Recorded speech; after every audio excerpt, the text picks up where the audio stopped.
AP CM YS Jaganmohan Reddy అధ్యక్షతన జరిగిన cabinet సమావేశంలో పలు కీలక నిర్ణయాలు తీసుకున్నారు.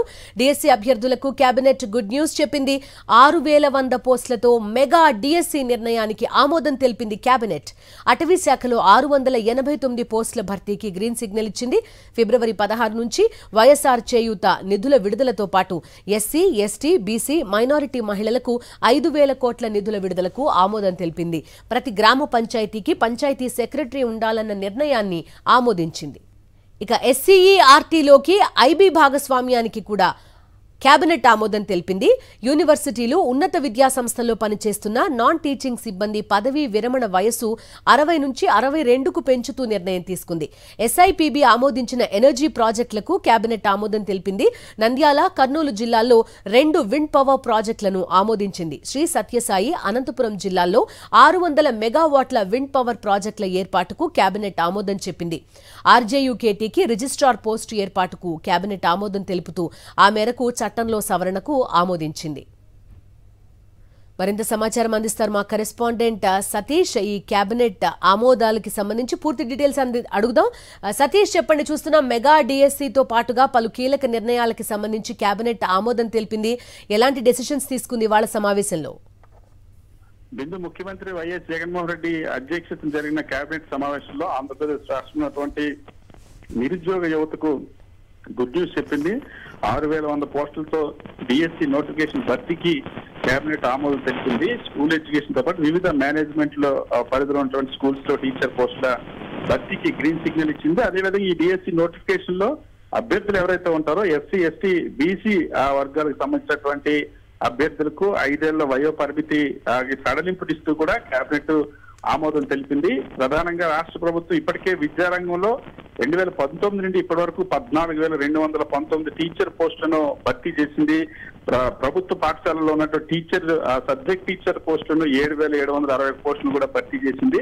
ఇప్పుడు రాష్ట్ర ప్రభుత్వం 6,100 పోస్టులు ఏవైతే ప్రస్తుతం ఖాళీలు ఉన్నాయో ఆ ఖాళీలన్నింటినీ కూడా భర్తీ చేసేందుకు నోటిఫికేషన్ జారీ చేయనుంది. అయితే నోటిఫికేషన్ లో మొత్తం షెడ్యూల్ ని కూడా ఈ రోజు లేదా రేపు వెంటనే విడుదల చేసేందుకు రాష్ట్ర ప్రభుత్వం నిర్ణయించినట్టు తెలుస్తుంది. ఇందులో ఈసారి డిఎస్సికి సంబంధించి టెట్ ఏదైతే ఎలిజిబిలిటీ టెస్ట్ ఉంటుందో టెట్, అదేవిధంగా డిఎస్సి రెండింటిని ఒకేసారి సమాంతరంగా నిర్వహించి రెండిట్లో క్వాలిఫై అయిన వాళ్ళని అభ్యర్థుల్ని ఎవరైతే ఉంటారో వాళ్ళని ఉద్యోగాలకు ఎంపిక చేసే విధానాన్ని తీసుకురావాలని కూడా నిర్ణయించింది.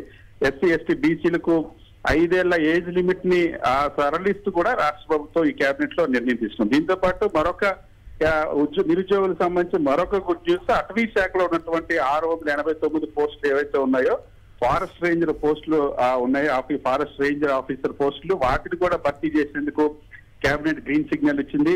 ఇప్పటికే జూనియర్ లెక్చరర్, డిగ్రీ లెక్చరర్, యూనివర్సిటీలో ఉన్నటువంటి అధ్యాపకుల పోస్టులన్నింటినీ కూడా భర్తీ చేసిన ప్రభుత్వం ఇప్పుడు డిఎస్సీ నోటిఫికేషన్ కూడా ఇచ్చింది. ఫారెస్ట్ రేంజ్ ఆఫీసర్ల పోస్టుల భర్తీకి కూడా గ్రీన్ సిగ్నల్. సో పెద్ద ఎత్తున ఉద్యోగాల భర్తీకి సంబంధించి రాష్ట్ర ప్రభుత్వం ప్రాధాన్యత ఇచ్చింది. ఇప్పటికే రాష్ట్ర ప్రభుత్వం ముఖ్యమంత్రి వైఎస్ జగన్మోహన్ రెడ్డి అధికారంలోకి వచ్చిన తర్వాత భారతదేశంలో ఇతర ఏ రాష్ట్రంలోనూ ఆంధ్రప్రదేశ్ రాష్ట్ర చరిత్రలో ఏ ప్రభుత్వ హయాంలో కూడా జరగని విధంగా 2,09,000 ఉద్యోగాలను భర్తీ చేసింది.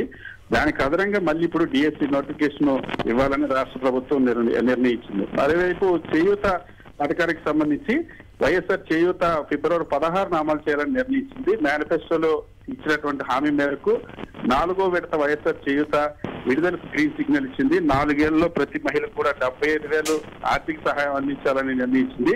సో 4వ ఇన్స్టాల్మెంట్ లో సుమారుగా 5,060 కోట్ల రూపాయలు 26,98,931 మందికి మహిళలు ఎవరైతే ఉన్నారో ఎస్సీ, ఎస్టీ, బీసీ, మైనారిటీ వర్గాలకు సంబంధించినటువంటి మహిళలు ఉన్నారో 45 ఏళ్ళ నుండి 60 ఏళ్ళ వరకు వాళ్ళకి దీన్ని వర్తింపజేయనున్నారు. దీంతో పాటు స్కూల్ ఎడ్యుకేషన్ డిపార్ట్మెంట్ రాష్ట్రంలో ఉన్నటువంటి ప్రభుత్వ పాఠశాలలో సిలబస్ ఐబీ భాగస్వామ్యంతో నిర్వహించాలని నిర్ణయించింది. ఇందుకోసం ఐబీతో ఎంఓయూ చేసుకున్నది. ఈ రోజే ఆ ఎంఓయూ జరగనుంది. దీన్ని కూడా కేబినెట్ ఆమోదం తెలిపింది. 2025 నాటికి ఆంధ్రప్రదేశ్ రాష్ట్ర ప్రభుత్వ పాఠశాలలో 1వ తరగతి విద్యా బోధన అనేది ఐబీ సిలబస్ తో జరగనుంది.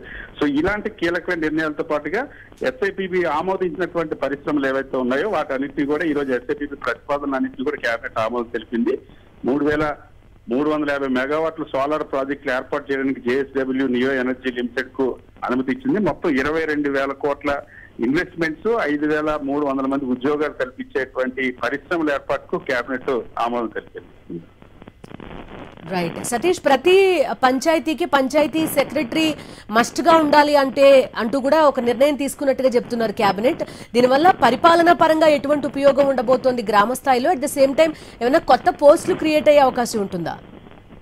పంచాయతీల్లో ప్రస్తుతం ఉన్నటువంటి ఇప్పటికే గ్రామ సచివాలయాల్లో పంచాయతీ కార్యదర్శులు, అది కాకుండా ఎవరైతే ఈ పంచాయతీ సెక్రటరీలకు సంబంధించినంత వరకు ప్రతి 500 లోపు జనాభా ఉన్నటువంటి పంచాయతీలకు కూడా సెక్రటరీలు నియమించాలని, మరింత ఆ క్షేత్రస్థాయిలో పరిపాలన సమర్థవంతంగా నిర్వహించేందుకు పంచాయతీ కార్యదర్శి మొత్తం అక్కడ ఉన్న సచివాలయ సిబ్బందితో పాటు ఇతర అడ్మినిస్ట్రేషన్ మొత్తాన్ని కూడా మానిటర్ చేసేటువంటి అవకాశం ఉంది. కాబట్టి ఒక గ్రామ పంచాయతీలో ఒకరికన్నా ఎక్కువ ఉన్నా సరే ఈ పంచాయతీల్లో నియమించేందుకు అవకాశం కల్పించారు. దీంతో పాటు మరికొన్ని అంశాలు ఏవైతే వివిధ సంస్థలకు సంబంధించినటువంటి ముఖ్యంగా యూనివర్సిటీలో కూడా ఉన్నత విద్యా సంస్థల్లో పనిచేస్తున్న నాన్ టీచింగ్ సిబ్బందికి రిటైర్మెంట్ ఏజ్ కూడా 60 నుండి 62 ఏళ్ళకు పెంచుతూ రాష్ట్ర ప్రభుత్వం నిర్ణయించింది. ఇదివరకే ఆ యూనివర్సిటీలో ఉన్నటువంటి టీచింగ్ స్టాఫ్ ఏవైతే ప్రొఫెసర్లు కానీ అసిస్టెంట్ ప్రొఫెసర్లు ఎవరైతే ఉన్నారో వాళ్ళకి సంబంధించిన పదవి విరమణ వయసును పెంచింది. ఇప్పుడు నాన్ టీచింగ్ సిబ్బందికి కూడా పదవి విరమణ వయసును పెంచుతూ కేబినెట్ నిర్ణయించింది.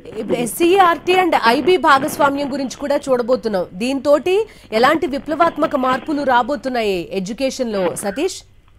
ఇప్పటి వరకు కూడా ఆంధ్రప్రదేశ్ రాష్ట్ర ప్రభుత్వంలో కానీ ఇతర భారతదేశంలో ఉన్నటువంటి ఇతర ఏ రాష్ట్రాల్లో కూడా విద్యా విధానంలో ఇంత క్వాలిటీ సిలబస్ లేదా విద్యా విధానం మెథడాలజీ అన్నది ఇప్పటి వరకు అమలు కానటువంటి పరిస్థితి. సో ముఖ్యమంత్రి వైఎస్ జగన్ సాధారణంగా ఈ ఐబీ విద్యా విధానం కావాలనుకుంటే ప్రైవేట్ లేదా కార్పొరేట్ సంస్థల్లో ప్రధానంగా 7 లక్షల నుండి 36 లక్షల వరకు కూడా చెల్లిస్తున్నటువంటి పరిస్థితులు ఉన్నాయి.